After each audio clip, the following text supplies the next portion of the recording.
এই আন্দোলন সংগ্রামের ঢেউই ওই নতুন নতুন রক্ত যৌবনের সংগঠনে যুক্ত হবে।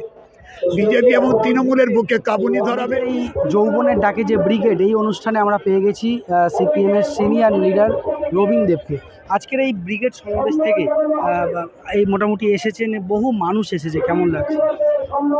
খুবই ভালোই লাগছে যে বাংলার যৌবন, বিজেপি তৃণমূলের এই যে জনবিরোধী ভূমিকা, বিভেদের ভূমিকা, যারা এই তৃণমূল বাংলার যৌবনের মুখের গ্রাস কেড়ে নিয়েছে শিল্প ধ্বংস করে, আজকে শিল্পের দাবিতে, শিক্ষার দাবিতে, ইনসাফের দাবিতে যারা সুদীপ্ত গুপ্তকে খুন করেছে, যারা মইদুল ইসলামকে খুন করেছে, যারা বিদ্যুৎ মণ্ডলকে খুন করেছে, যারা আনিসকে খুন করেছে, তাদের বিচারের দাবিতে, ন্যায়ের দাবিতে আজকে এখানে সমাবেশ করছে। 50 দিন 2930 কিলোমিটার হেঁটে তারা যে গোটা বাংলার মানুষের কাছে বার্তা পাঠিয়েছে, সেটাকে আজকে সংহত রূপ দেওয়ার জন্য আজকে সমস্ত এই যৌবন যে ডাক দিয়েছে, যৌবনের ডাকে জনগণের ব্রিগেড,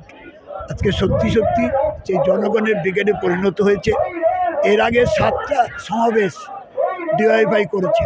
87 সালের 23শে আগস্ট, 92 সালের 9ই জুন, 95 সালের 18ই নভেম্বর থেকে শুরু করে। একটা সময় এই ডিওয়াইএফআই এর লিডার ছিলেন বুদ্ধদেব ভট্টাচার্য, তিনি আজকে এখানে উপস্থিত নেই, কেমন লাগছে? তিনি অসুস্থ, কিন্তু তার কাছে বর্তমান নেতৃত্ব গতকাল গিয়েছিল, তিনিও এই সমাবেশ সাফল্য কামনা করেছেন এবং এই বর্তমান নেতৃত্বের উপর আস্থা রেখেছেন। সুতরাং এই যৌবন সাম্প্রদায়িকতার বিরুদ্ধে, বিচ্ছিন্নতার বিরুদ্ধে, বেকারির বিরুদ্ধে, মূল্যবৃদ্ধির বিরুদ্ধে, দেশের ঐক্য, সংহতি, সম্প্রীতি রক্ষার্থে এই যৌবন তারা রুখে দাঁড়াবেই। এটাই হচ্ছে প্রত্যয় তৈরি হবে আজকে সমাবেশ। আগামীতে কি আরো যুব এবং ছাত্র নেতা তাদেরকে এগিয়ে দেবেন? যুব ছাত্ররা যারা স্বাভাবিকভাবেই নেতৃত্ব আসছে আন্দোলনের মধ্যে দিয়ে, উপর থেকে বসিয়ে দেয়, ওরা মমতা ব্যানার্জি বা ওখান থেকে বসিয়ে দিল, এরা তলায় আন্দোলন সংগ্রাম করতে করতে ইউনিট থেকে, লোকাল থেকে, জেলা থেকে, রাজ্য থেকে সর্বভারতীয় নেতৃত্ব উন্নীত হয়। আন্দোলন সংগ্রামের ময়দান থেকেই নেতৃত্ব উন্নীত হয়েছে বুদ্ধদেব ভট্টাচার্য, দীনেশ মজুমদাররা।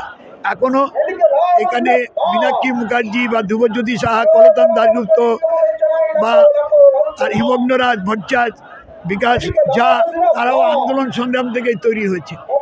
এই আন্দোলন সংগ্রামের ঢেউই ওই নতুন নতুন রক্ত এই যৌবনের সংগঠনে যুক্ত হবে, যেটা বিজেপি এবং তৃণমূলের বুকে কাঁপুনি ধরাবে। আর যৌবনকে যারা মুক্তি চায়, যারা গণতন্ত্র চায়, যারা কাজ চায়, শিক্ষা চায়, তাদের সাহস যোগাবে, ভরসা যোগাবে।